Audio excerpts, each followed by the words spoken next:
எங்கே வாசல் நமக்கே தெரியாது.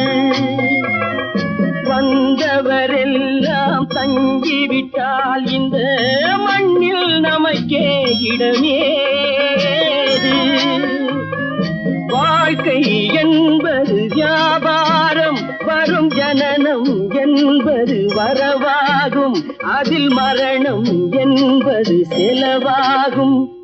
போனால் போகட்டும் போடா,